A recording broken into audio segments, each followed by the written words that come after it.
నమస్కారం అండి. ఈనాటి కమ్మని కథ పేరు అబద్ధం చెప్పకూడదు.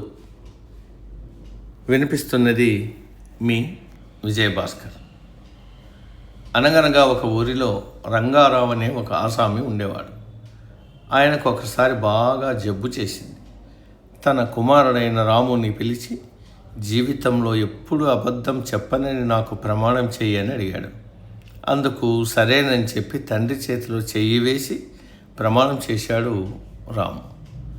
ఒకరోజు రాము అడవి మార్గాన పట్టణానికి వెళ్తుండగా దోపిడీ దొంగలు అతన్ని చుట్టుముట్టారు. వారిలో ఒకడు, నీ దగ్గర ఏమున్నాయి అని అడిగాడు. నా దగ్గర 50 రూపాయలున్నాయి అని చెప్పాడు రాము. దొంగలు అతని జేబులు వెతికారు, కానీ ఏమీ దొరకలేదు. వాళ్ళు మాట్లాడకుండా వెళ్ళిపోబోతుంటే వెనక్కి పిలిచి, నా దగ్గర నిజంగానే 50 రూపాయలు ఉన్నాయి.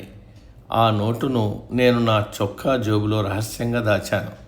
అది మీకు కనపడలేదు, ఇదిగో తీసుకోండి అంటూ 50 రూపాయల నోటు వారి చేతికి ఇవ్వబోయాడు. ఆ దొంగల ముఠా నాయకుడు రాము నిజాయితీకి సంతోషపడి అతన్ని మెచ్చుకున్నాడు. అంతేకాదు 100 రూపాయలు బహుమానం కూడా ఇచ్చి వెళ్ళిపోయాడు. తన తండ్రి నిజం చెప్పమని ఎందుకు చెప్పాడో రాముకి అర్థమైంది. నిజం చెప్పిన వారికి అన్నిటా విజయమే లభిస్తుంది అని తెలుసుకున్నాడు. సమాప్తం.